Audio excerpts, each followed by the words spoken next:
La muerte de una mujer hermosa es, sin lugar a dudas, el tema más poético del mundo. Edgar Allan Poe.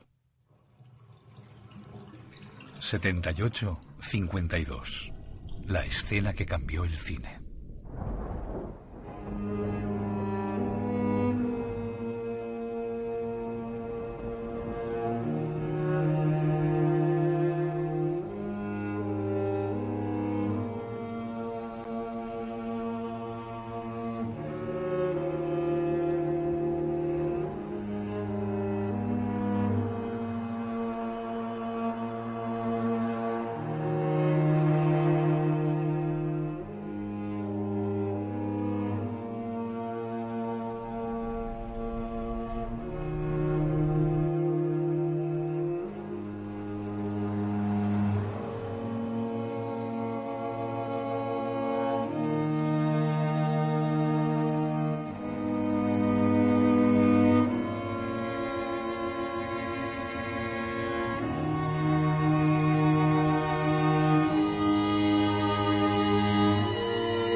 Yo tenía 21 años. Era modelo de revistas.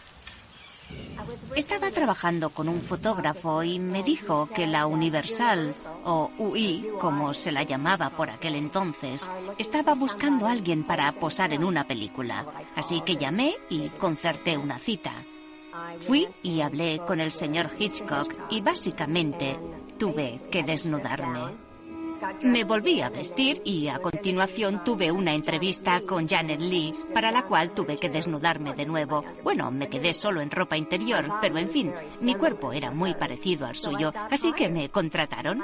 Tuve que presentarme al maquillaje, no sé, 1 o 2 días más tarde. Había una luz roja encendida, un cartel de prohibida la entrada y todo eso, y pensé, ¡ay, Dios mío, están esperando a una stripper!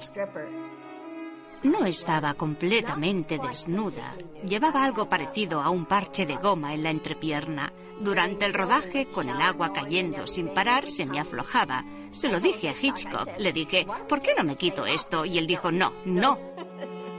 Él iba todo el tiempo vestido de traje, con corbata negra y camisa blanca. Me contrataron para 2 o 3 días y acabé trabajando 7. Es extraordinario que dedicasen tanto tiempo a rodar esa escena en concreto, porque es aproximadamente 1/3 de lo que Janet Leigh tuvo que trabajar para la película. There were 78 pieces of film in about 45 seconds.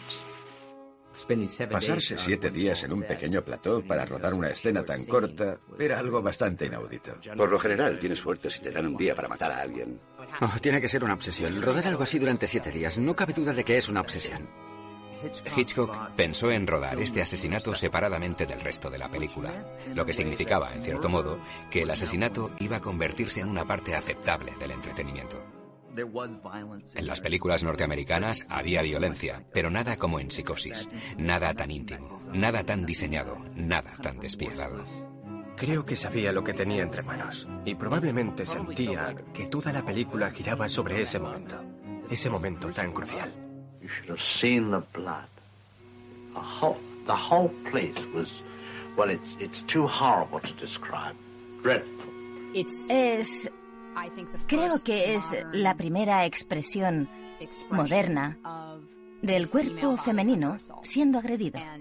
Y en cierto modo es su expresión más pura, porque resulta devastadora. Las actrices eran la atracción principal en los años 20 y los años 30. Pero eso se esfumó lentamente durante los 40. Al llegar al final de los años 50, las mujeres tenían un papel secundario en las películas. Y Hitchcock dice eso en la película, de cierta manera. Está matando a la mujer. En realidad fue la primera película de serie A que abordó esta clase de terror vulgar, propio de los tabloides. Nadie quería rodarla. Le decían, ¿estás loco? Acabas de hacer Con la muerte en los talones un éxito increíble y ahora quieres rodar en blanco y negro. ¿Qué es esto? I have just made a motion picture, North by Northwest. Con la muerte en los talones fue una proeza absoluta, a todos los niveles. Tenía entretenimiento a lo grande, tenía estilo, tenía estrellas del cine y era preciosa, estaba llena de color. ¿Qué puedes hacer después de algo así? Una broma. I once made a movie, rather tongue-in-cheek, called Psycho. Yes, and it was a big joke, you know. And I was horrified to find that some people took it seriously. It was intended to cause people to scream and yell and so forth, but no more than the screaming and yelling on the Switchback Railway. Los que trabajamos en el género del terror casi nunca nos ponemos smoking. Esta es una película que tampoco viste de smoking. Es una película que como mucho viste unos tejanos y una camiseta, pero contada por un tipo que sí viste de smoking. Quería alejarse de su zona de confort. Una de las cosas que repetía era, no me conocéis en absoluto. Y de eso trata realmente Psicosis. What attracted you to this one, then? I think the murder in the bathtub, coming out of the blue, you know. That was about all. Hitchcock conocía muy bien a su competencia. Se dio cuenta de que Clouseau había hecho la clase de película que él podía y debía estar haciendo. Y obviamente, cuando los críticos empezaron a llamar a Clouseau el Hitchcock francés, bueno, estaban invadiendo su territorio. Y créeme, él se dio por aludido. Psicosis es realmente el momento en que desplanta cara. En cierto modo parece la venganza de Hitchcock contra Hollywood. Y en muchos niveles es su obra maestra. Sigo sintiendo que la película es un acto de agresión contra sus fans, sus críticos, los actores. Parece cabreado, como si estuviese dolido y tuviese que responder. La violencia repentina de la escena de la ducha en Psicosis tenía mucho significado para él, por razones que se remontaban a 20 años atrás, a los orígenes de la Segunda Guerra Mundial. Hitchcock pensaba que el Reino Unido y los Estados Unidos no estaban suficientemente preparados para los peligros y horrores de la Segunda Guerra Mundial. Hay varios momentos en sus películas que hablan de eso. You can hear the bombs falling on the streets and the homes. Don't tune me out. Hang on a while. This is a big story and you're part of it. It's too late to do anything here now except stand in the dark and let them come. What's the matter with us? We not only let the Nazi do our rowing for us, but our thinking. Ye gods and little fishes. Uno de ellos está en La sombra de una duda, rodada apenas un año y medio después de Pearl Harbor, que transcurre en Santa Rosa, California. En esa película puede verse cómo está castigando a esa ciudad por su ingenuidad. You live in a dream. You're a sleepwalker, blind. How do you know what the world is like? Do you know the world is a foul sty? Do you know if you ripped the fronts off houses you'd find swine? Básicamente estaba diciendo a los Estados Unidos, sois demasiado ingenuos. ¿Crees que estás a salvo en la ducha, en tu casa, con tu familia y tus seres queridos cerca de ti? No, no lo estás. Lo siento. Hitchcock tenía muchas obsesiones. Una de ellas, de la que hablaba en Los pájaros, era la arbitrariedad de la vida. No hay explicación para el ataque de los pájaros. Para él, eso es la vida. Todo va bien y de repente alguien tiene cáncer y se muere 2 semanas más tarde. O tienes una buena vida y te atropella un autobús. Hitchcock fue alguien que durante muchos años apareció en las televisiones de las casas los domingos por la noche. The victim tumbled and fell with a horrible crash. I think the back broke immediately and hit the floor. It's difficult to describe the way that Era un símbolo, una especie de figura paternal, pero misteriosa, que ofrecía sexo y violencia a los norteamericanos, aderezados con humor negro, todos los domingos por la noche. Y los norteamericanos se sentían cómodos con él en 1960. Si otra persona hubiese hecho Psicosis, es muy posible que la reacción no hubiese sido la misma. Psicosis apareció en un momento muy singular de la cultura pop norteamericana. Casi se anticipa a la agitación, la conmoción y el trauma que llegarán durante la década de los 60, con la violencia racial y los asesinatos de políticos. No digo que Hitchcock adivinase y supiese qué iba a pasar, pero lo que sí sabía es que estaba atrapado por su pasado. Ya no era una época para Grace Kelly, ya no era una época para lo que él llamaba aquellas hermosas joyas en Technicolor. Cuando ves Psicosis y la comparas con aquellas magníficas, elegantes y opulentas películas en Technicolor de los años 50, te das cuenta de que algo cambió. Creo que Psicosis fue su forma de responder al cambio de las películas y de subir la apuesta para no quedar en el olvido. 1959 fue el año de Con faldas y a lo loco, De repente el último verano y Anatomía de un asesinato. Esas tres películas fueron revolucionarias. Había algo en el ambiente, culturalmente hablando, hacia lo que Hollywood estaba dando un salto.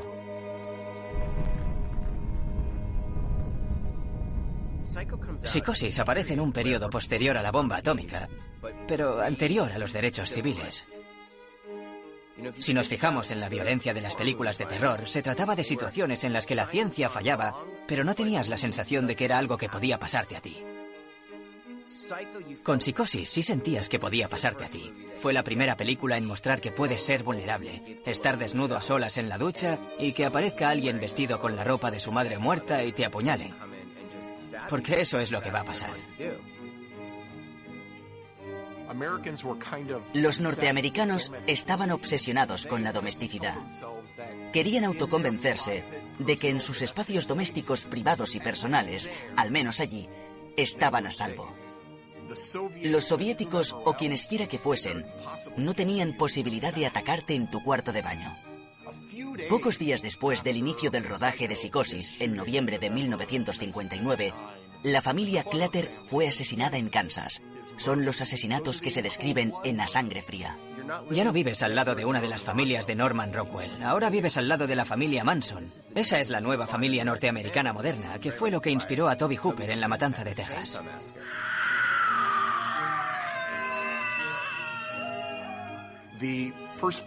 Se inaugura el primer club Playboy en Chicago.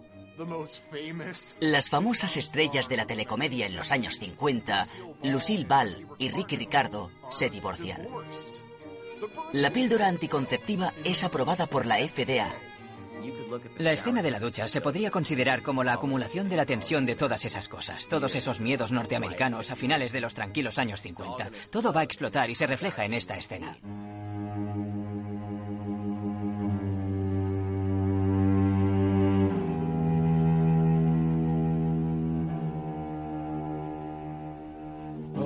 Yo estaba en la lista de críticos para el estreno en Nueva York. Toda la prensa fue invitada al cine el día del estreno, a las 10 o 10:30 de la mañana para la primera proyección. Mientras entrabas, la voz de Hitchcock resonaba en los altavoces diciendo: no se permitirá que nadie entre una vez que empiece la película. Y por favor, no desvelen el final. Antes de Psicosis, las películas como forma de entretenimiento eran algo relativamente desechable.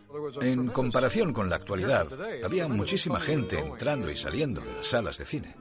Y Hitchcock, de manera brillante, dijo: no queremos que nadie entre una vez empezada la película.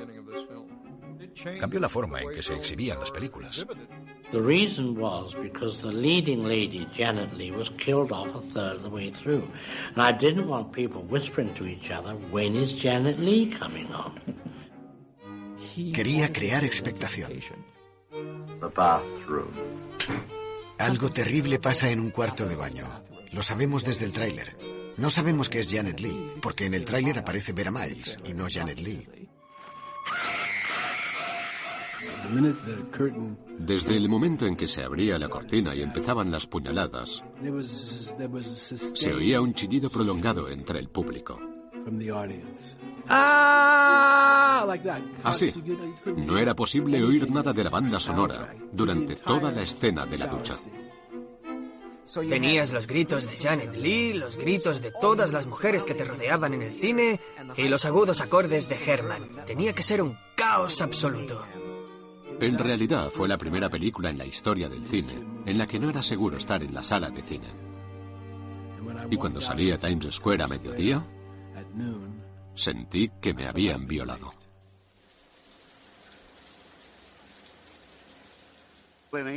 En 1895, cuando los hermanos Lumière proyectaron por primera vez sus imágenes ante un público, uno de los fragmentos mostraba un tren entrando en una estación. Y según cuenta la leyenda, pensaron que el tren iba a arrollarlos y se pusieron a gritar, provocando una estampida de gente que intentaba huir de la sala donde se estaba proyectando. No entendían el concepto. Cuando se estrena Psicosis, se produce un efecto similar. Es la única película de mi infancia que mi madre no me dejaba ir a ver, lo cual es bastante ridículo, porque yo no veía nada más que películas de terror cada fin de semana. 2 cada fin de semana, de hecho. Pero Psicosis, no podía ir. Cuando era niño, al oír hablar de esta película, creía que el título era Psycho, como si se tratase de un asesino en una motocicleta, pero finalmente conseguí esta versión en Super 8 y no dejaba de ver constantemente la película una y otra vez. Cuando el público veía a este personaje realmente agradable, con quien te puedes identificar, en el sentido en que piensa, necesito más dinero, me estoy haciendo mayor y el hombre al que amo no quiere casarse conmigo, se sentían vinculados con ella. Oh, Sam, let's get married.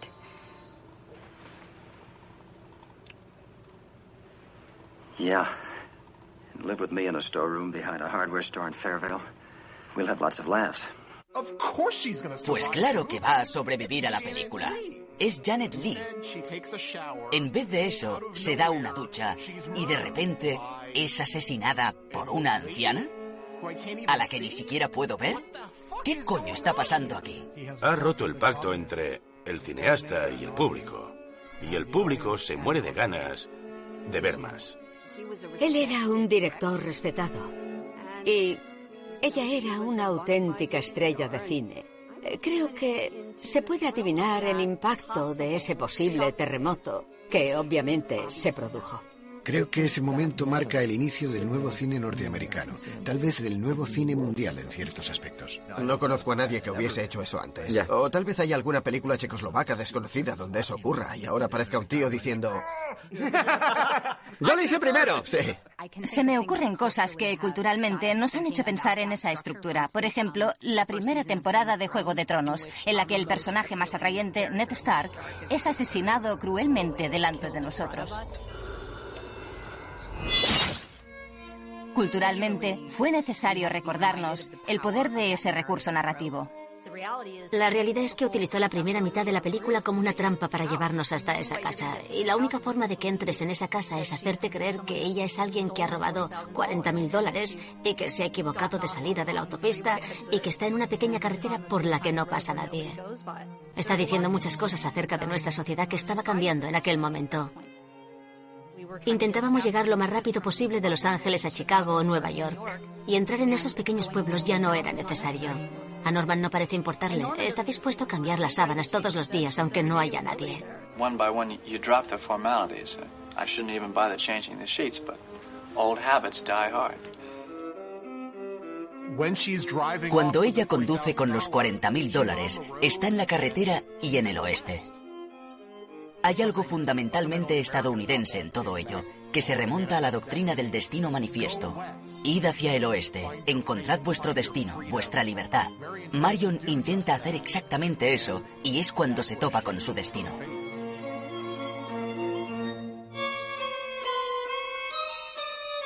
Es interesante comparar la novela Psicosis con la película Psicosis. La escena de la ducha es muy diferente. En el libro es muy breve. En la página 28 está la escena de la ducha. El ruido era ensordecedor. El cuarto empezó a llenarse de vapor. Por eso no pudo oír cómo se abría la puerta ni el sonido de los pasos que se acercaban. Y al principio, cuando las cortinas de la ducha se abrieron, el vapor oscureció aquel rostro. Fue entonces cuando lo vio. Un rostro que miraba a través de las cortinas, colgando del aire como una máscara. Media bufanda ocultaba el cabello y unos ojos vidriosos la contemplaban inhumanamente. Pero no era una máscara, no podía serlo. La piel estaba cubierta de polvo blanco y tenía 2 rosetas rojas en las mejillas. No era una máscara, era el rostro de una vieja loca. Mary comenzó a gritar. La abertura de las cortinas se ensanchó y surgió una mano que sostenía un cuchillo de carnicero. El cuchillo que solo un momento después cortó su grito y su cuello.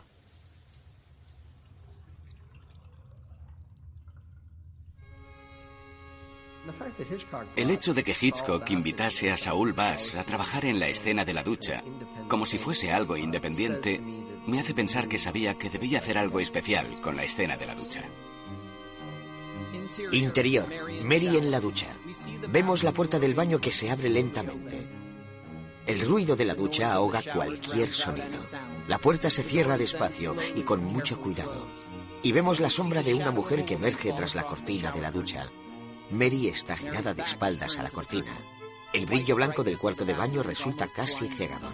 De repente, vemos que la mano se levanta, agarra la cortina de la ducha y la descorre. Corte a Mary, en primerísimo primer plano, girándose como respuesta tras sentir y oír cómo se descorre la cortina de la ducha. Una mirada de puro horror emerge en su rostro. Un gemido grave y terrible empieza a surgir de su garganta. Una mano entra en el plano. La mano sostiene un enorme cuchillo de pan. La punta del filo atraviesa la pantalla creando un vacío plateado casi total. Las cuchilladas. Una impresión de un cuchillo apuñalando como si rasgase la propia pantalla, desgarrando la película. Por encima las breves bocanadas de los gritos y a continuación, el silencio. Después el espantoso ruido sordo del cuerpo de Mary cayendo sobre la bañera. Ángulo inverso. La blancura vacía. La mancha del agua de la ducha. La mano que vuelve a cerrar la cortina de la ducha. De refilón captamos apenas un destello del asesino. Una mujer, con el rostro retorcido por la locura y el cabello alborotado como si llevase una peluca de disfraz. Entonces vemos solo la cortina cerrada desde la bañera y escuchamos cómo corre el agua de la ducha. Por encima de la barra de la ducha vemos la puerta del cuarto de baño abierta de nuevo y, pasado un momento, oímos el sonido de la puerta principal cerrándose. Corte a el cadáver, que yace mitad dentro, mitad fuera de la bañera, con la cabeza caída tocando el suelo, el pelo mojado y un ojo abierto como si hubiese saltado. Un brazo cuelga flácido y mojado sobre el suelo de baldosa.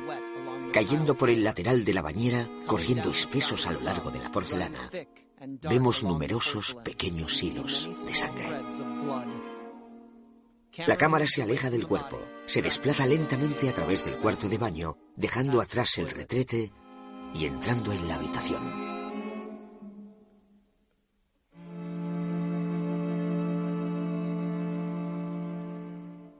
Creo que la escena de la ducha enalteció el cine.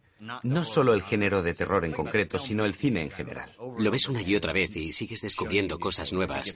Creo que es una de esas obras de arte espectaculares. La película avanza inexorablemente hacia esa escena. Como espectador no lo sabes. Sam, this is the last time. I pay too. They also pay who meet in hotel rooms. There are plenty of motels in this area. You should have... I mean, just to be safe. My mother, what is the phrase? She isn't quite herself today. Hitchcock era buenísimo escenificando todo. Cuando ella está haciendo la maleta para ir a ver a su novio, se puede ver la alcachofa de la ducha al fondo. Y es muy específico. La ducha está encima de su hombro. En lo que se refiere a Norman, cuando habla del cuarto de baño, tartamudea y no es capaz de decir baño, ni cuarto de baño. And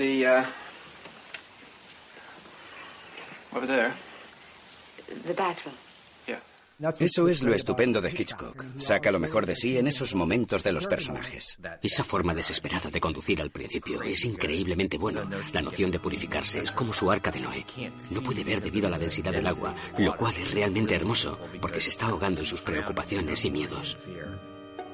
El movimiento de los limpiaparabrisas presagia los cortes del cuchillo. Es un movimiento muy violento, empapado de agua, agudo e intenso. Y es un preámbulo largo, pero no tenemos ni idea de que la lluvia que caerá sobre ella más adelante incluirá su propia sangre.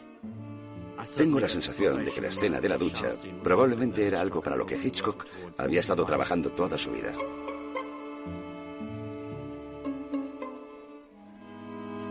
Is he cleaning house? He's washing down the bathroom walls. Must have splattered a lot. Well, why not? That's what we're all thinking. He killed her in there. He has to clean up those stains before he leaves. No se puede hablar acerca de la escena de la ducha sin hablar del resto de la película. Sin la escena de la recepción, obviamente, la escena de la ducha no funciona igual de bien, porque la escena de la recepción establece una especie de conexión triste y hermosa que precede a tanta brutalidad. Is your time so empty? No. Well, I run the office and tend the cabins and grounds and do little errands for my mother. The ones she allows I might be capable of doing. Do you go out with friends? Well, a boy's best friend is his mother. Es un preámbulo cargado de implicaciones antes de la escena de la ducha. Wouldn't it be better if you put her someplace? You mean an institution? A madhouse? Fijaos en lo quieto que está. Mientras antes estaba inquieto y moviéndose por todas partes, de repente se ha quedado quieto. ¿Habéis visto? Tal vez es el momento en que decide matarla. Sí. Sí, ahora parece súper seguro. Sí. Apenas mueve la cabeza. Solo los ojos. Vaya. Está enfadadísimo. Y ella está aterrorizada. Sí. Oh, you're not going back to your room already? Puede que vuelva ya a mi habitación, Norman. Ha sido un placer charlar contigo. Siento mucho lo de tu soledad. Es la primera vez que estamos con él y no con ella. Sí, se aleja literalmente de la cámara. Sí, exacto. Y nosotros nos quedamos con él. Mi trabajo aquí está hecho. Sí. Ya no soy la protagonista de esta historia. There was a private supper here. And, oh, by the way, this picture has great significance. Because, let's go along to cabin number 1. El cuadro que el señor Bates descuelga para convertirse en un mirón es en realidad un cuadro del siglo XVI o principios del siglo XVII. Susana y los viejos representa de hecho un cuento sobre la moralidad acerca de una mujer casta que se baña en su jardín donde la espían dos hombres ancianos. Y esa temática floreció posiblemente como resultado de motivos derivados de la Contrarreforma. Puede que se tratase de eso o simplemente de una excusa para pintar un desnudo femenino. Lo interesante de esto es que habla del adulterio. Y es fascinante porque Mary, que está en la ducha, digamos que está limpiándose tras cometer adulterio con un hombre casado. En la historia del arte existen 3 o 4 fases diferentes en la forma en que los artistas retrataron a Susana y los viejos. Lucas Van Leyden muestra a los dos ancianos en primer plano, mientras la pequeña Susana se baña a una distancia lejana. Pero cuando llegamos a Tintorello vemos un desnudo integral. Rubens comienza a indagar en la intensidad psicológica del momento. Rembrandt utiliza el poder de la luz y de la oscuridad, de los contraluces, para reforzar el dramatismo. Lo interesante del cuadro es que muestra un desnudo integral de Susana y que además los dos ancianos no solo la están mirando, sino que en realidad la están manoseando y abusando de ella. Es casi una escena de violación que se está produciendo ante nuestros ojos. Es un cuadro increíble el que eligió. No es un cuadro barroco cualquiera, es voyeurismo. Retira el cuadro voyerista para convertirse él mismo en el voyeur que mira hacia la ducha. Podría haber elegido 50 ejemplos diferentes, pero eligió este porque era el que contenía mayor cantidad de información que podía utilizar para su película. Me encanta que haya un agujero en la pared del tamaño de su cara, porque nos indica que ha hecho esto más de una vez y que se ha puesto cómodo para hacerlo. Esa noción de que está mirando igual que tú te une a él. Y cuando eliminas esos muros y lo estás viendo a él y estáis los dos mirando juntos, te encuentras en una nueva situación que se puede volver mucho más terrorífica. Psicosis se alinea con otras obras anteriores suyas. A través de esas miradas, los pájaros nos están mirando. Cada pájaro individual, cada pájaro muerto nos está mirando. La madre nos está mirando desde unas cuencas sin ojos. Mario muerta con el ojo abierto. La mirada nos incluye y nos acusa al mismo tiempo. Es una imagen en espejo que funciona en ambas direcciones. Estamos mirando a los ojos de la muerte y los ojos de la muerte nos están mirando a nosotros. Es inclusivo y espeluznante. Laughing and the tears, and the cruel eyes studying you.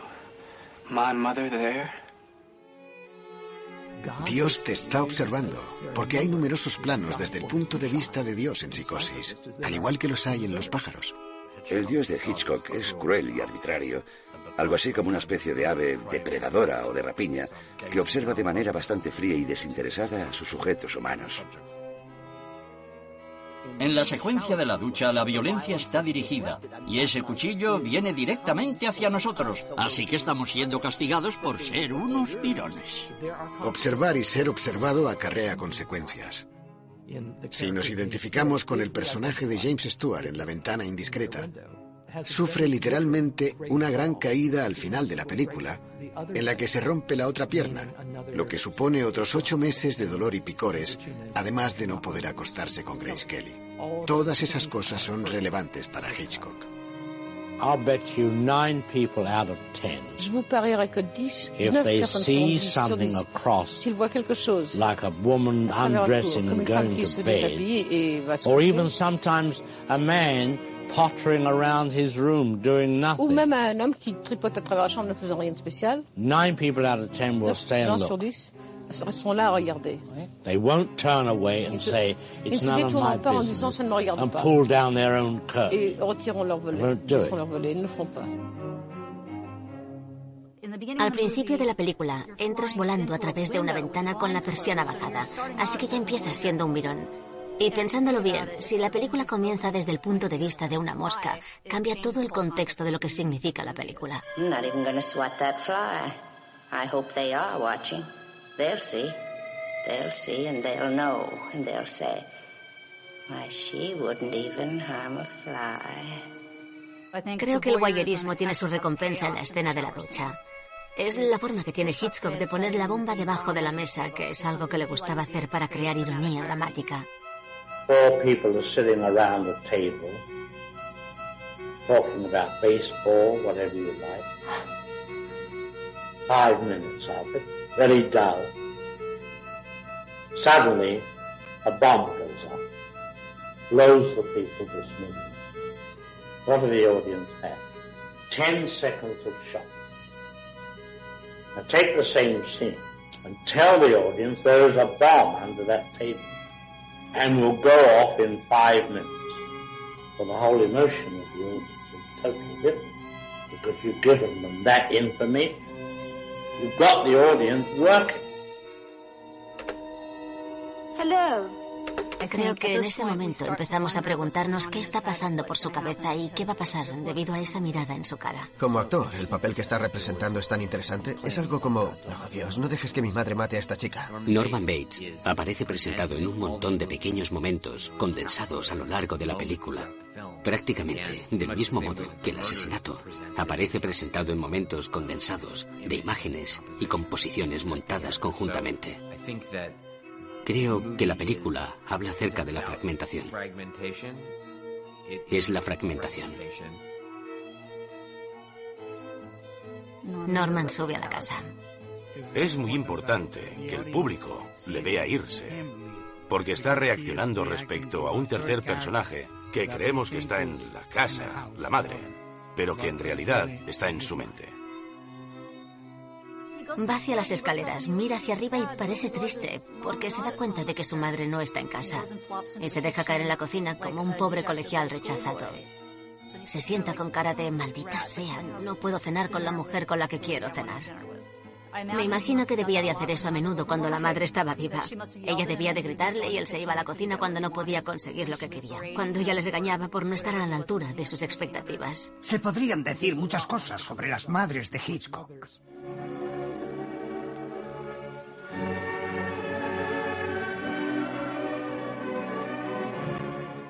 Are you quite sure she didn't come down here to see you? To capture the rich Alex Sebastian for her husband? Now get shaved before your father gets home. You gentlemen aren't really trying to kill my son, are you? Cuando hablamos de qué cosas son sagradas en los Estados Unidos, la respuesta es las madres y el pastel de manzana. Mamá es buena, adoramos a mamá, somos mamá, somos buenos. Por otro lado, existe otro elemento en la cultura y la sociedad norteamericanas de los años 50 en la que la madre también es sospechosa. Existía en los Estados Unidos un grave pánico social con respecto a la delincuencia juvenil. Una de las cosas en las que derivó este pánico social fue el miedo a que las madres pudiesen guardar y malcriar a sus hijos, y posiblemente al propio país hasta la muerte. En todas aquellas series de televisión como Papá lo sabe todo, o Ozzie y Harriet, la madre nunca hacía nada. Lo único que hacía era cuidar de la casa y de los niños. Lunch is practically ready, and David has to get dressed. Get dressed? You mean dressed up? Well, yes, you want to look nice when Nancy gets here. El director que pone al descubierto el horror de la familia estadounidense en los años 50 sin hacer una película de terror es Douglas Sirk. You see, Kay, I love Ron. You love him so much you're willing to ruin all our lives? You can't really think that. What else can I think? En la obra de Sirk se muestra toda la estructura de la familia. No es hasta Psicosis cuando la madre se convierte literalmente en el monstruo apareciendo al final. I think my mother scared me when I was 3 months old. You see, she said boo. No sé cuántas veces en Psicosis los personajes hablan sobre las madres. Oh, we can see each other. We can even have dinner. But respectably. In my house, with my mother's picture on the mantle, and my sister helping me broil a big steak for 3. And after the steak, did we send sister to the movies, turn mama's picture to the wall? Sam. Patricia Hitchcock habla de ello, le ofrece un tranquilizante. Have you got some aspirin? I've got something, not aspirin. My mother's doctor gave them to me the day of my wedding. Teddy was furious when he found out I'd taken tranquilizers. Any cause? Teddy called me. My mother called to see if Teddy called. Incluso en esa oficina vemos la influencia negativa de las madres. Y en ese caso afecta a las mujeres, no a los hombres. El hecho de que al final descubramos que la madre de Norman Bates es en realidad el propio Norman Bates puede ocasionar que a un nivel inconsciente el público diga, ¡ajá! ¡Lo sabía! Mamá va a matarnos, mamá va a traernos la muerte a todos.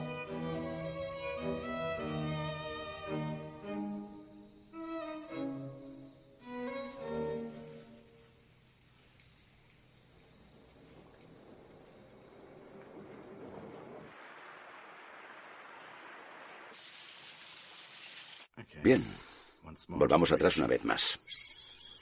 Al momento inicial. Marion está haciendo cuentas, calculando cuánto se ha gastado en el coche. Está tomando la decisión de devolver el dinero.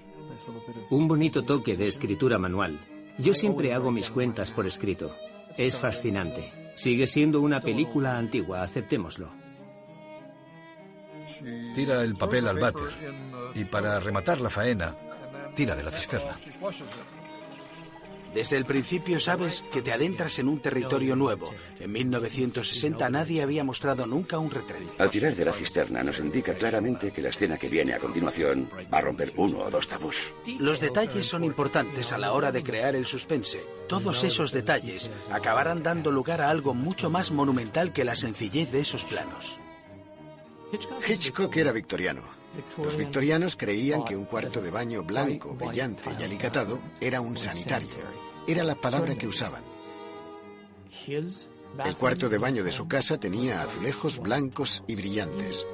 Él pensaba que invadir el carácter sagrado del cuarto de baño era algo moderno y subversivo. Lo hizo en sus películas mudas. Lo hizo en Recuerda.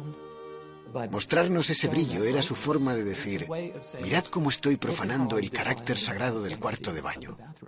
Y lo hago de manera casi incruenta. Casualmente, esa escena tuvo una enorme influencia sobre una escena de La conversación que monté en 1973. Se ha cometido un asesinato y Gene Hackman acude al cuarto de baño de una habitación de hotel Pero la habitación está totalmente limpia. Y él descorre la cortina, igual que la madre de Psicosis, pero la bañera está vacía. Revisa el desagüe de la bañera y pasa sus dedos por el desagüe para ver si puede descubrir algún rastro de sangre, pero no hay nada. Se acerca al retrete y tira de la manilla, y de repente el agua sale hacia arriba. Es algo así como la versión inversa de la escena de Psicosis. El retrete y la cisterna, la cortina de la ducha, el desagüe. Todas esas cosas nos quedaron grabadas para siempre gracias a Psicosis. Una de las actrices protagonistas más hermosas y famosas en el año 1960 se ha desnudado delante de nosotros y se ha metido en la ducha. Piensas, joder, ¿qué va a pasar ahora? Tío, tuvo que ser muy subido de tono para ser 1960, no lo entiendo. Hitchcock sabía que los hombres norteamericanos sentían curiosidad por Janet Leigh. Por eso, la idea de mostrarla en una ducha, en una actitud que parece muy sugerente, era algo muy gordo. Ver su cuerpo completo detrás de la cortina es brillante, porque es una cortina translúcida, no es transparente, no es opaca, pero sí es translúcida, lo suficiente para verla y excitarnos, pero no tanto como para que resulte explícito. Whole theory is that you have to discover the sex in the woman and not have it stuck all over her like labels, you know. And there's nothing else to look for, nothing to discover. ¿Conocemos a alguien que abra así el agua? Es decir, yo no lo hago así. No abro el agua de ese modo. La abro y después entro, cuando sé que está caliente. Y fijaos en esa expresión casi sexual en su rostro. Le está lloviendo encima y se está purificando. Está caliente y ella está feliz. Ya ha tomado una decisión. Los sonidos naturales te sitúan en su punto de vista. Todos nos convertimos en Janet Leigh. Gracias a otras películas como La ventana indiscreta y Los pájaros, él sabe que la ausencia de música puede ser tan eficaz como la música.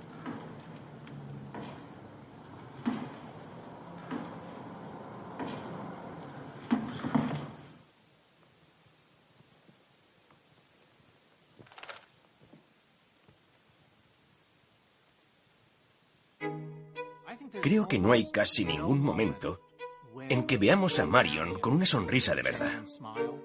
No hay casi ningún momento en que ella se permita sentirse bien con respecto a su vida. Es feliz por primera vez.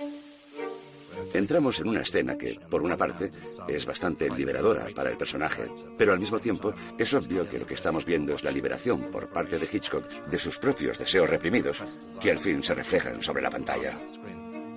Hitchcock veía al mundo como una máquina moral muy imperfecta y siempre mostraba una sensación casi bíblica de perdición y castigo que acaece sobre aquellos que sucumben al pecado de manera casual.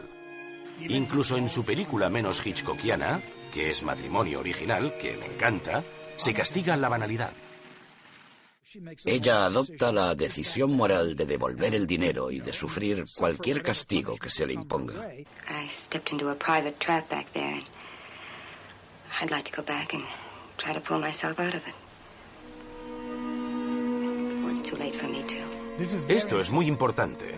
Es muy importante narrativamente porque no sucede en medio de un atraco o en medio de un robo o mientras escapa con el dinero por la carretera. Y resulta que esa decisión no cambia absolutamente nada porque al universo le importa una mierda. Creo que es una señal auténtica de su catolicismo y de su sensación de condena por un pecado que no puede limpiarse literalmente con agua. No puede purgarse, salvo a través de la sangre y la violencia y pagando un precio. Recibe un castigo por el peor de los crímenes, que es excitar sexualmente a Norman Bates. Es algo que se repite una y otra vez. Por ejemplo, pensemos en Extraños en un tren, donde Robert Walker estrangula a esa pobre chica. Una vez más, ¿por qué la estrangula? Porque es una mujer ligera de cascos que se interpone en el camino de Farley Granger. Es un presagio de lo que va a pasar en Psicosis. El punto de vista de ella en la ducha es lo que hace que, como público, nos sintamos como si estuviésemos con ella. Nos hace sentir tan vulnerables como ella. Nos está mojando y está creando una cortina sónica. No puede oírle llegar. Y por eso ese plano es una mala noticia.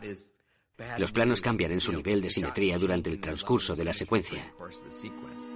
Al principio hay orden y después, curiosamente, va seguido del ojo y el desagüe y el agujero en la pared del despacho de Norman Bates.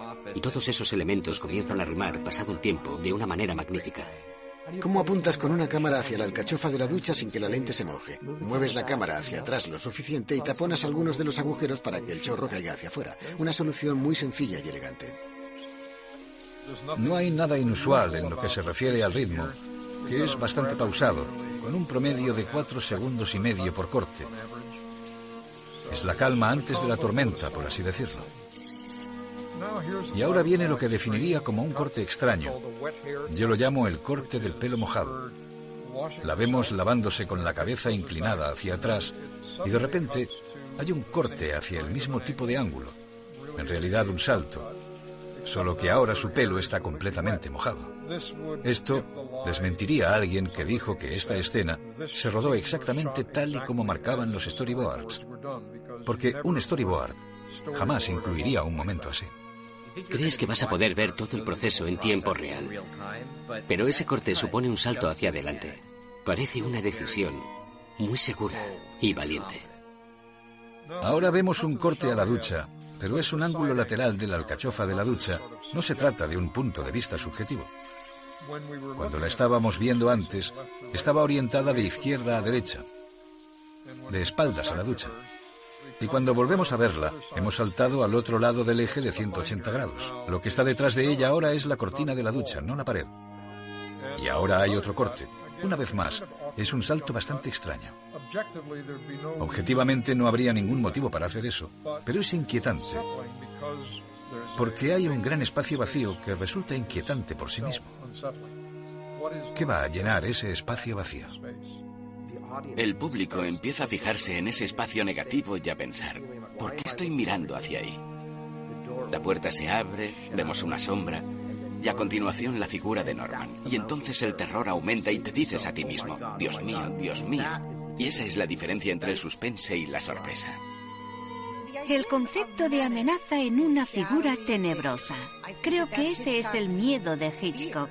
¿Quién es la figura amenazante en la vida del propio Alfred Hitchcock? Cuando llega a psicosis, esa persona queda al descubierto.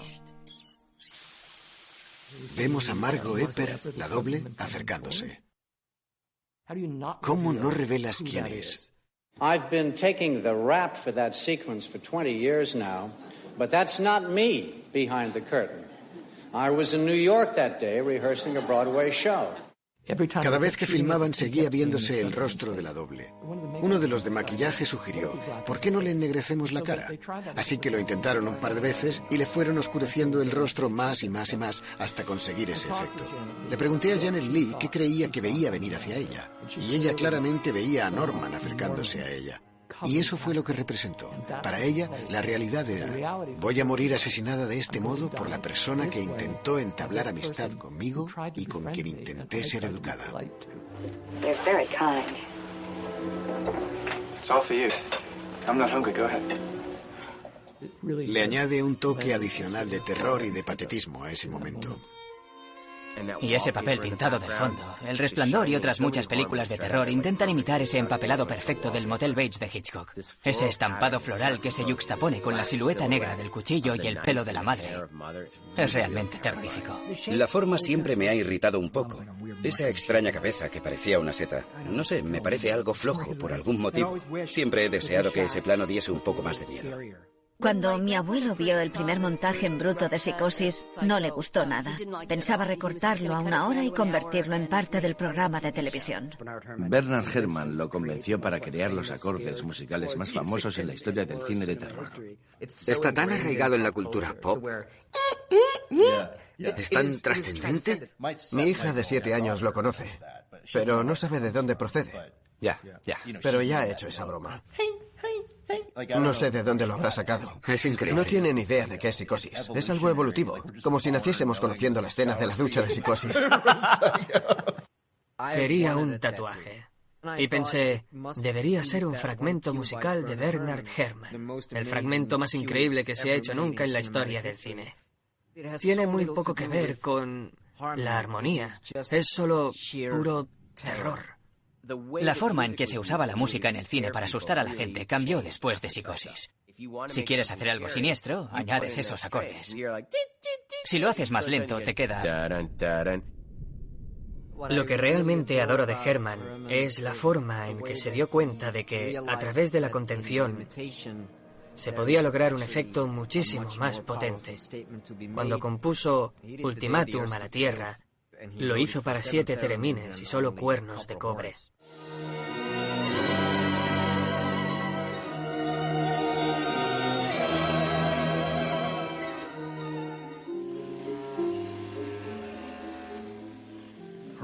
Herrmann compuso la banda sonora de Living Doll, que creo que es una de las mejores de la dimensión desconocida. Es como un clarinete bajo, o también pudo haber sido un contrafagot, un xilófono y un arpa. No cabe duda de que le gustaba experimentar. Fue él quien me enseñó que puedes hacer cualquier cosa en cualquier parte siempre que funcione. Lo que me parece absolutamente genial de la escena de la ducha es la forma en que Herrmann hizo el spotting. El spotting consiste en decidir cuándo empieza un fragmento, cuándo termina un fragmento. Comienza con la cisterna del retrete. Ella se mete en la ducha y no se oye música de ningún tipo. Este compositor no nos prepara para el ataque que está a punto de producirse. Cuando Janet Leigh entra en la ducha y corre la cortina, se puede escuchar el sonido de las anillas de la barra haciendo... También vemos al malo entrando sin música. No hay ninguna música. Cuando se descorre la cortina recibimos la primera punzada. Es el ritmo desenfrenado del corazón de Janet Leigh. Desde el momento en que como público entendemos perfectamente que, vale, esta chica va a ser brutalmente asesinada, y vemos esto, la música hace...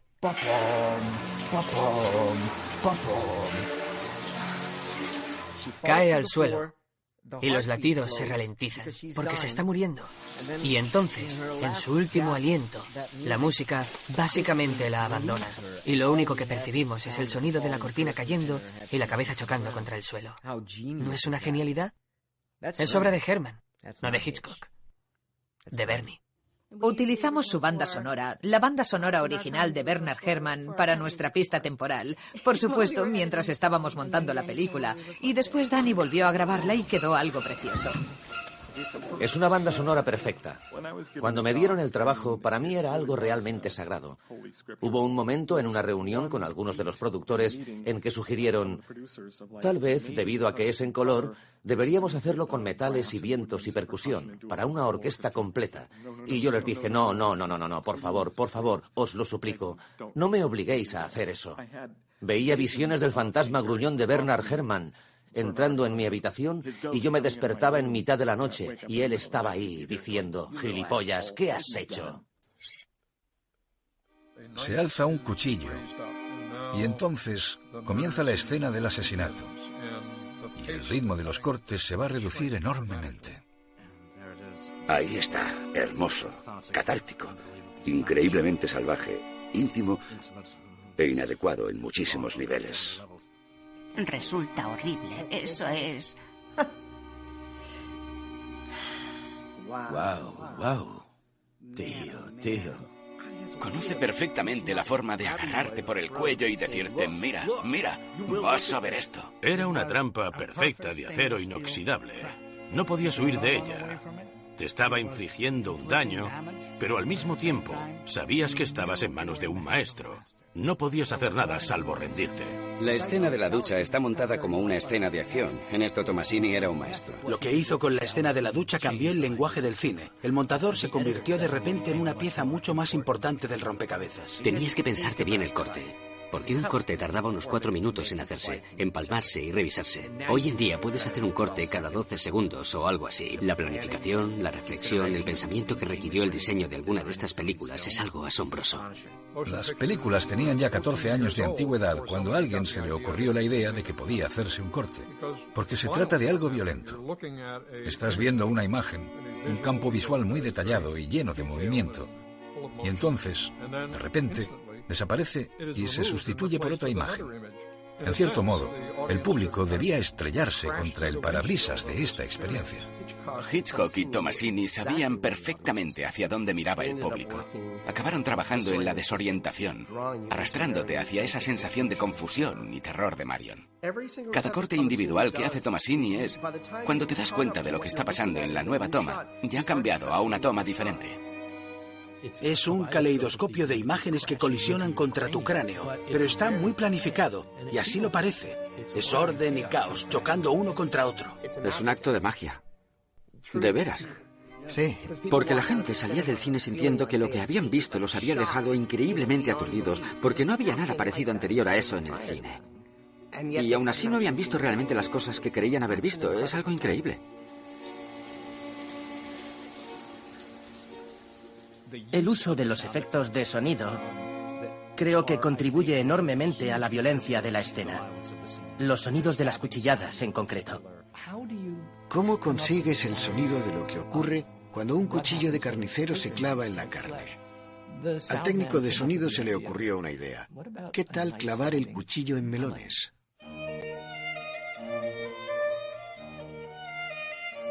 Conociendo a Hitchcock, seguro que trajeron montones de melones y los colocaron sobre una mesa grande. Había melones Crenshaw y todos los tipos de melones que se pueda imaginar, de tamaños muy, muy diferentes. Creo que tenían unas 2 docenas y algunos de repuesto. Entonces el atrecista comenzó a apuñalarlos. Melón, melón, melón, melón, siguiente melón, melón, melón, de tal modo que al final Hitchcock sabía cuál sonaba con más vigor y cuál sonaba de la forma que él creía que debía sonar. Cuando terminaron de probar con todos esos melones diferentes, lo único que dijo fue: Casaba, es lo único que necesitaban saber.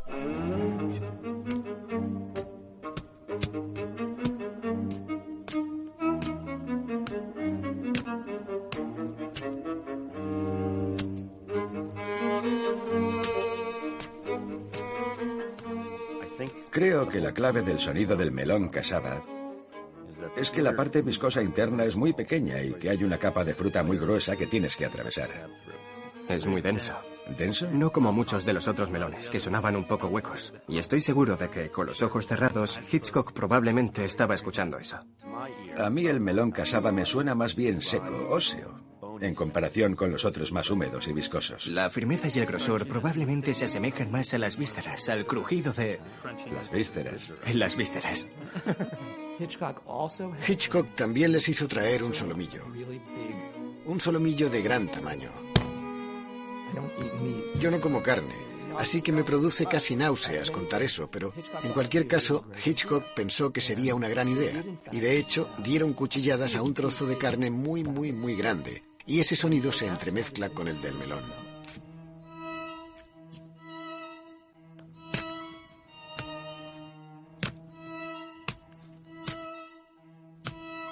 El técnico de sonido se lo llevó a casa y se lo cenó esa noche. El sonido de las puñaladas en Psicosis no es un efecto de sonido de Hollywood. Es un efecto de sonido natural, lo que hace que sea todavía más horrible. Se podría usar, por ejemplo, la combinación de una flecha, literalmente, o de un hachazo, y añadir a eso el borbotón de una tubería vertiendo líquido en el barro, sumado a una especie de rasgado de cuero para poder crear un diseño de sonido de la cuchillada que resultaría horrible. Marion se gira. Tenemos 3 primeros planos cada vez más cercanos, hasta el punto de que al final solo vemos su boca abierta. Esos 3 cortes rápidos hacen que me alegre de ser montador. He visto algunos de los guiones gráficos de Saul Bass, donde se ve el corte 1 y el corte 3, pero la idea de juntar los 3 da toda la impresión de ser una especie de descubrimiento feliz mientras estaba tanteando posibilidades en la sala de montaje. Hitchcock hace aquí lo mismo que también hizo en Los pájaros, para mostrar algo que es impactante. Un corte sobre el eje. Y boom, boom, boom. Es un corte psicológico. La gente siempre cree que fue algo que se le ocurrió a Hitchcock, pero yo siempre situé su origen en el Frankenstein original, dirigido por James Whale en 1931. En cierto modo se trataba del mismo efecto, porque te estaban mostrando algo muy grotesco, algo que nunca habías visto antes. La gente quería ver la película solo para comprobar lo impactante que era. El corte americano al hablar del montaje es algo así como saltar a un primer plano desde un plano general. Y siempre que lo hago en una película en la que trabajo con Sam Raimi, para él es un tormento. Me dice, ¿por qué haces esos cortes estúpidos? Y yo siempre le digo, es un corte americano. Y él siempre responde, más bien parece un corte canadiense. Hay algo profundamente visceral en saltar de un plano general a un primer plano. Ahora tenemos un contrapicado, que no es un ángulo subjetivo. No es lo que Marion está viendo, pero se utiliza para transmitir amenaza. Hay muchos planos defensivos que hacen que parezca que ella está intentando defenderse de él, que te sientas como si estuvieses allí. Hemos saltado al otro lado del eje, que es otro elemento desorientador. En la violencia y en el amor, curiosamente, funciona bien cruzar el eje de 180 grados, porque se transmite la sensación subjetiva de una especie de delirio borroso. Ves la mano de Norman con el cuchillo cruzando lateralmente y rompiendo las líneas. Es algo magnífico porque está violando la pureza. El agua se mueve en dirección contraria al cuchillo, así que hay un montón de ángulos increíbles que recuerdan una vez más al cine expresionista alemán que Hitchcock había conocido a principios de los años 20, cuando comenzó su carrera. En esta toma cenital todo el plano está desenfocado, y aún así lo usaron de todas formas. Me lo imagino reunido con los ejecutivos del estudio, y ellos diciéndole, oye, tienes un plano desenfocado, necesitamos eliminarlo del montaje. Pero gracias a Dios lo dejaron, porque es un plano estupendo. El cuchillo ya ha atravesado el marco antes de que nosotros, el público, podamos realmente seguir lo que estamos viendo. Nuestro rostro gravita hacia Marion y después hacia el espacio negativo para ver a dónde ha ido el cuchillo. Obligan al público a llenar el vacío. El movimiento de derecha a izquierda de Marion nos lleva directamente al corte. Y justo donde está su cara está el cuchillo. El cuchillo nunca contacta con ella, pero en mi mente yo le veo acuchillándola. Es una locura. Hitchcock se mueve en 360 grados. Todas las cosas que se supone que no debes hacer en la narración audiovisual, él las hace para transmitir esa sensación de desorientación absoluta. Cada vez que volvemos a la figura de Norman, nos situamos otra vez. Volvemos a Norman, pero ahora estamos ligeramente más cerca. Corte a Marion desde más cerca, Norman más cerca. Y entonces, entre el agua que se entrecruza una y otra vez, llegamos al plano, el único plano que me convence como espectador de que Marion ha sido apuñalada. ¿El cuchillo nunca contacta con la piel? ¿Pero qué pasa con este plano? Os lo aseguro, tíos, ahí hay penetración. Hitchcock logró salirse con la suya y mostrar mi ombligo en pantalla. En todas aquellas películas, en la playa, con Annette Funicello, llevaban bikinis, pero tenían que subirlos por encima del ombligo. Me lo explicó una vez, me dijo. El departamento de efectos especiales de la Paramount fabricó para mí un torso de goma. Al clavar el cuchillo, la sangre salía a chorros. Era maravilloso. Pero no me hizo falta usarlo. ¿No te hizo falta usarlo? No. El cuchillo nunca toca el cuerpo. Eso nos lleva de nuevo a Eisenstein. Y a todo el concepto de edición, corte, montaje. No quería un cuchillo de plástico ni nada. Usa el cuchillo. Tenía manchas como si fuesen de sangre y lo apretó contra mi estómago y después lo retiró. Y después, en la película, le dieron la vuelta para que pareciese que entraba. Podemos decir, sin temor a equivocarnos, que Hitchcock se pasó toda su carrera burlándose de la censura. El último plano de Con la muerte en los talones es un tren entrando en un túnel, una metáfora sexual muy poco sutil. Y en la siguiente película comienza con esa escena poscoito. ¡Guau! Es interesante. El código de producción cinematográfica todavía era importante en aquella época. Y además había que intentar que la película fuese aprobada por la Liga de la Decencia. Si alguna de ellas hubiese planteado algún problema con respecto a la producción y distribución de Psicosis, la película no habría sido el fenómeno que fue. Hubo una pequeña negociación al respecto. Él les dijo, filmaré de nuevo el principio, podéis venir a ver cómo lo filmo. Pero nunca aparecieron. Lo único que hizo fue decir a todo el equipo, vamos a enviarles la escena otra vez. No vamos a recortar ni un fotograma. Y eso hizo. Básicamente seguía diciéndoles, sois unos mojigatos, y además de mojigatos, unos obsesos, porque estáis viendo algo que no está ahí. Así que todo quedó tal y como él quería. Se salió con la suya. Podemos comparar a Hitchcock, que hizo una película inquietante y traumática, que gira en torno al sexo y la violencia, y que tiene a un protagonista profundamente perturbado, con una película que se estrenó ese mismo año al cabo de pocos meses, El fotógrafo del pánico, de Michael Powell. Mucha gente considera que esa película arruinó la carrera de Michael Powell. Val Lewton, con quien ya sabéis que estoy obsesionado, era un maestro a la hora de no mostrar nada, nunca. No hay ninguna pantera en La Mujer Pantera. No hay ninguna mujer pantera en La Mujer Pantera. Hay sombras. Hay algunas sombras. Cada una de sus películas prometía en el título algo que nunca llegaba a verse realmente. No hay ningún hombre leopardo en El Hombre Leopardo. Y el asesinato más escalofriante en la carrera de Val Lewton tiene lugar al otro lado de una puerta cerrada, desde la perspectiva de una madre que está oyendo cómo matan a su hija. Y únicamente ves la sangre filtrándose por debajo de la puerta. Pero nunca lo ves, nunca ves nada. Y me parece que ahí está el origen de la escena de la ducha. Totalmente. Me gustaría añadir una más a esas películas de las que habláis. Una que contiene una escena especialmente sobrecogedora, que yo definiría como de terror, que es irreversible. Sí. Esto es lo que pasa con la escena de la violación. ¿Cuánto dura? ¿Unos 15 minutos? Es larguísima. Y en realidad no se muestra nada. No hay desnudos, no hay nada. Es solo un plano que se prolonga. La escena de la violación de Irreversible y la escena de la ducha de Psicosis son exactamente contrarias. La escena de la ducha es increíblemente cercana y frenética, mientras que la escena de la violación de Irreversible es increíblemente lejana e inmóvil. Los planos de la madre están desenfocados. El foco se centra en el agua, no en la madre. Se podría argumentar que es el punto de vista subjetivo de Marion, que no ve quién es con claridad debido a lo confundida que está. Son cortes muy rápidos. En promedio, hay un plano cada 3/4 partes de segundo, cada 18 fotogramas. Y el público de 1960 debía de sentir que estaba viendo algo de un modo en que no estaban acostumbrados a ver nada. Siempre me ha sorprendido que le permitiesen esto. Fue capaz de mostrar una gran cantidad de pechos desnudos. It had to be done impressionistically. So it was done with little pieces of film. The head, the feet, the hand, the parts of the torso. El plano de sus pies es la primera muestra de sangre que hemos visto en toda la secuencia. La sangre empieza a salpicar el agua, en lugar de fluir.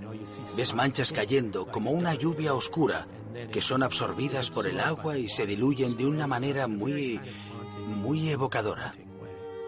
A mi madre le encantaba decirme: oh, ¿sabes que la sangre que corre por la bañera en Psicosis es sirope de chocolate? Sirope de chocolate. Sí. ¿Alguien de esta habitación va a decirnos que en realidad no es sirope de chocolate?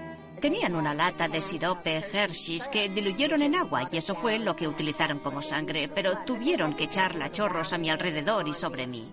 I deliberately made the film in black and white because I knew that if it had been in color, the draining away of blood would have been too repulsive. El cuchillo es claramente perceptible y que a pesar de que se sale fuera del marco, mi cerebro me dice que ha sido apuñalada de lleno en la espalda. Y después está ese engañoso corte que Tomasini añadió a la película.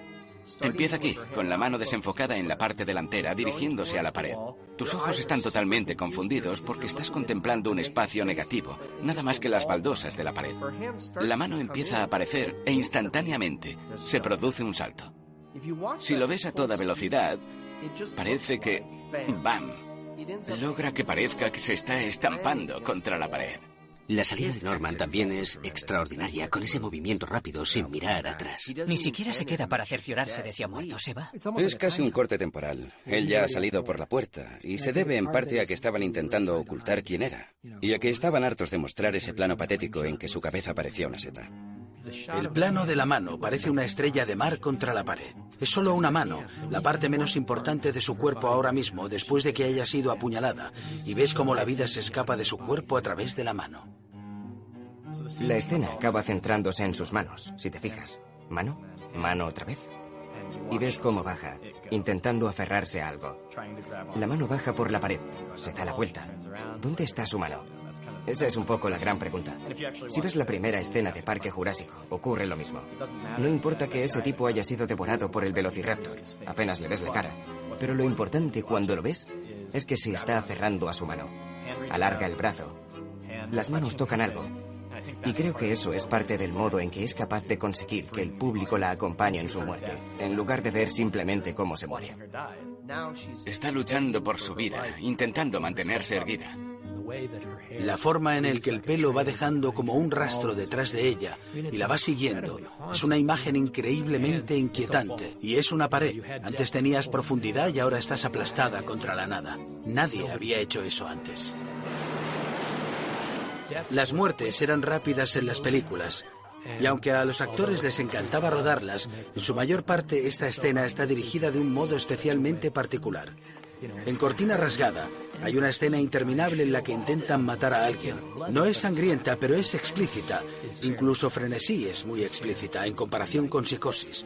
Pero Psicosis provoca el efecto de ser mucho más explícita de lo que luego sería La Matanza de Texas. Me encanta lo lenta que es, todo el tiempo que se toma. Hay todo ese espacio negativo en el lado izquierdo. Es absolutamente intencionado. Hitchcock está reproduciendo el plano del principio de la secuencia, donde Marion se estaba duchando exactamente en el lado derecho del encuadre. Es el cierre perfecto de la escena de la ducha. Mi corte favorito es esa mano tratando de alcanzar la cortina. Y de repente, entre los ritmos del staccato, acabas con ese plano realmente fluido que tiene casi una especie de naturaleza poética y triste. Se está muriendo y hay cierta dulzura que lo convierte instantáneamente en algo emotivo. La verdad es que es un gran corte. Es uno de los mejores cortes que he visto nunca. Apenas se puede ver el contorno de mi pecho en ese plano. Esa es mi mano, y se puede percibir la diferencia en mis nudillos. El dedo anular está un poco desfigurado. La uña es más oscura que una uña normal. Cuando tenía 3 años, extendí el brazo para ayudar a mi hermano a empujar el cortacésped y me cortó. Este es el plano que Cecil B. DeMille hizo anteriormente en Los 10 Mandamientos, cuando Sally Lang arranca la cortina. En este plano, vista desde arriba, parece tan vulnerable como un animal moribundo.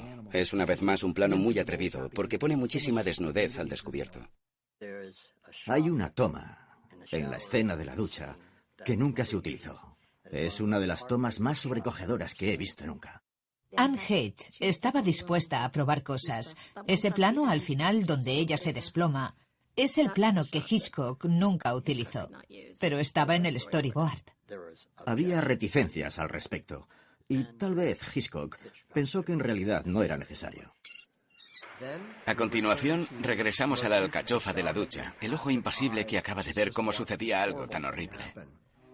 El plano de la alcachofa de la ducha, al principio de la escena era un plano alegre porque iba a empezar su vida de nuevo. Y ahora esta misma agua está limpiando las pruebas de su existencia y del asesinato. El agua sigue corriendo y la sangre fluye, pero el corazón se está deteniendo. Es una imagen asombrosa ver su vida fluyendo por el desagüe. Menuda metáfora. Y ahora salta al ojo, ¿no? Oh, vamos. ¿Es tan bueno? Me pregunto cuánto dura. ¿Cuánto tiempo tuvo que aguantar ella? ¿Aguantar con el ojo abierto? Tenía que asegurarse de que su ojo no parpadease, de que no se notase ni un poco. Oh, Dios mío, es increíble. La espiral sin sentido del universo y el modo en que todo acaba siendo arrastrado por el desagüe hacia el olvido, hacia la muerte insignificante. Creo que hasta cierto punto estamos contemplando los miedos de Hitchcock, así como sus obsesiones.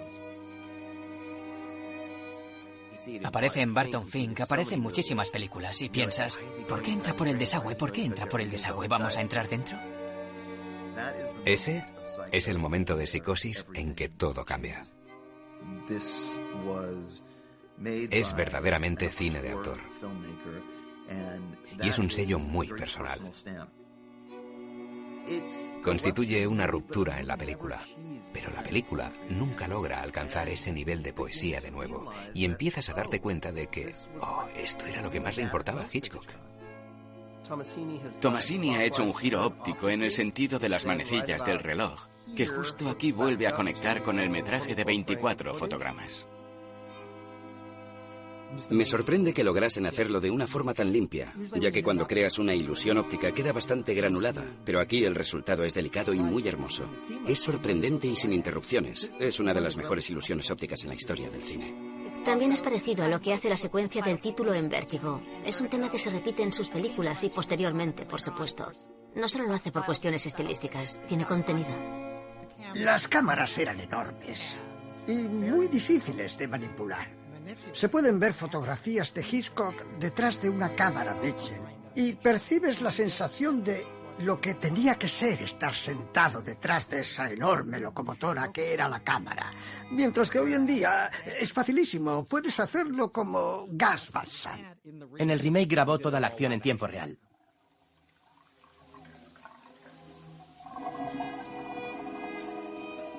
El retroceso desde el ojo fue un movimiento de cámara totalmente robotizado. Seguí la película original, plano a plano. Conseguí montarla exactamente tal y como la original. La vimos y era extraño porque no funcionaba. Le dije, Gus, ven aquí, mira la escena. Tengo ciertas dudas sobre cómo está quedando ahora mismo. Todavía no parece que sea la escena de la ducha. Entramos e intentamos adaptarla un poco al estilo de Gus Van Sant. Reproducir algo tan icónico como la escena de la ducha, creo que era algo que no iba a funcionar. Y de hecho no funcionó. Siempre me ha encantado la disposición de esas gotas de agua, porque son como lágrimas. Justo al final, hay un pequeño parpadeo en su ojo, un pequeño reflejo. Y puedes ver cómo se mueve el ojo. Hay un ligero parpadeo del ojo. Hitchcock se recrea de una manera casi fetichista en este momento post-mortem. Es lo que pasa después de morir. Nadie cierra el agua. Hitchcock chasqueaba ligeramente los dedos para informar a Janet de que la cámara ya había pasado y de que iba a entrar en la habitación. Hicieron falta muchas tomas. Podía sentir el Moleskine aflojándose de mi parte de arriba. Podía sentirlo y hacía algo así como... Y pensé, ¿sabes qué? No quiero volver a hacer esto otra vez. No me apetece nada. Y había un montón de hombres en el andamio. Y me dije, no te pongas recatada ahora. Deja que miren. ¿Por qué hacer un corte a la ducha? No creo que la razón tenga nada que ver con una decisión artística. Es la solución a algún problema que tenía. Antes de estrenar Psicosis, la última persona a quien mi abuelo mostró la película fue a mi abuela.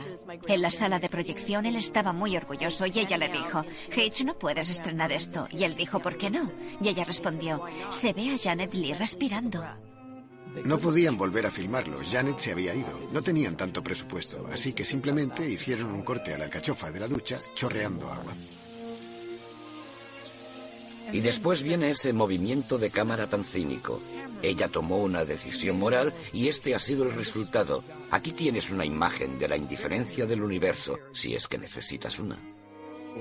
¿Ves el titular que dice bien? No está bien. Nada está bien.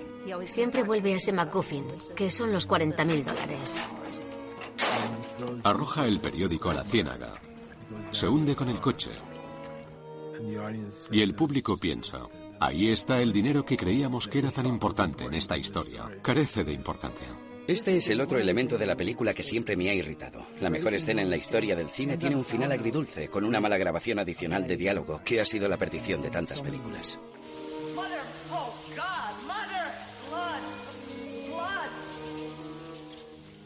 Ahí llega Norman preguntándose qué ha pasado. Y oh, Dios mío, no se lo puede creer. Otro asesinato en el motel. ¿Cómo ha podido pasar? Es una escena posterior extraordinaria. Es un elemento crucial en la dirección cinematográfica, dejar que las consecuencias se hagan realmente visibles. No se trata de limpiar las manchas de sangre de la bañera. Se trata de un proceso increíblemente meticuloso que esta alma, irremediablemente dañada, necesita llevar a cabo. No solo nos exige que presenciemos el asesinato de Marion Crane, sino que también somos voyeurs del terror del mundo de Norman. Para mí, el proceso de limpieza representa el sentido del orden de Alfred Hitchcock. Es algo así como: no me sentí sexualmente atraído por esa mujer y voy a fingir que este desgraciado episodio no ha tenido lugar. Creo que la limpieza siempre representa la culpabilidad sexual. Te preocupas por ese tipo. Y sé que parece una locura, pero es cierto. Quieres saber qué va a pasar con él. Quieres saber si va a salir indemne de esto o si esto va a atormentarlo. El hecho de que llegues a preocuparte por él es uno de los milagros de la película. Psicosis, obviamente, ha influido a una gran cantidad de películas. Psicosis es la madre del género de terror. La escena de la ducha es realmente la primera agresión con cuchillo completamente sexualizada que vemos en pantalla. Tienes a Mario Bava en Italia, que está copiando la puesta en escena de Psicosis. En Italia, en los años 60, no había las mismas leyes de censura que teníamos en los Estados Unidos. Bava coge el estilo de Hitchcock y crea el cine giallo italiano. Dario Argento irrumpió en la pantalla con El pájaro de las plumas de cristal, decidido a presentar el asesinato como una forma de arte plástico, que sexualiza constantemente los asesinatos de manera fetichista e intenta presentarlos como algo hermoso, catártico y casi orgásmico, que se repite una y otra vez en su trabajo. Después, el cine norteamericano empezó a imitar al cine italiano. Por ejemplo, la corriente de películas de miedo de los años 80, empezando por el Halloween de John Carpenter. Psicosis también pudo marcar el inicio de una tendencia bastante negativa, la de desvestir a las víctimas antes de que fuesen asesinadas, algo habitual en el cine de miedo a lo largo de los años 70. Martin Scorsese habla acerca de la construcción del combate en toro salvaje con Sugar Ray Robinson. I literally got shot-by-shot breakdown of the shower scene in Psycho, and relayed out my original storyboards for this one sequence, shot by shot, and shot it in that order. No creo que el cine siga teniendo tanta influencia sobre la cultura. Cuando un momento de violencia es tan sugerente, tan novedoso, tan diferente de todo lo que hemos visto, se convierte en parte de la conversación cultural. Y eso fue lo que pasó con la escena de la ducha.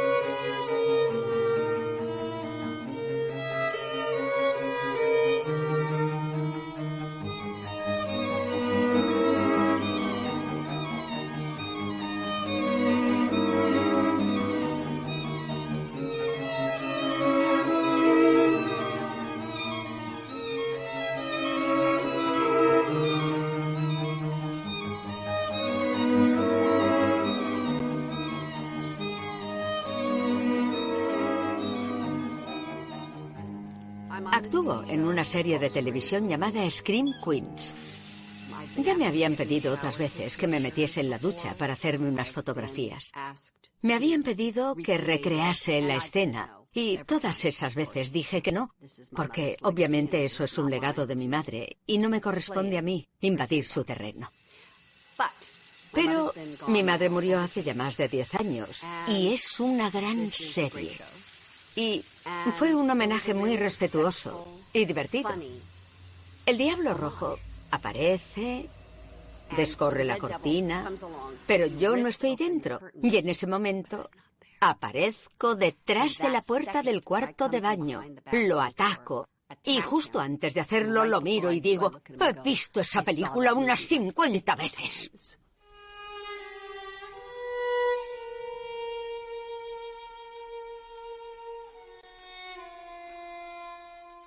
Volví a Chicago.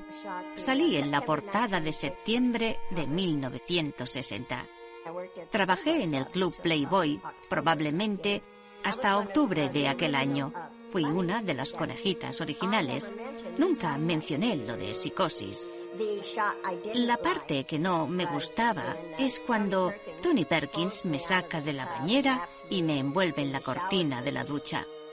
Carga conmigo para llevarme hasta el maletero. Bueno, más bien me levanta, no sé, unos 15 o 20 centímetros y me vuelve a apoyar en el suelo porque no estaba en una posición para levantar un peso muerto. Me levanta, me pone sobre sus rodillas y esa soy yo. Me lleva hasta el coche y ese es mi final.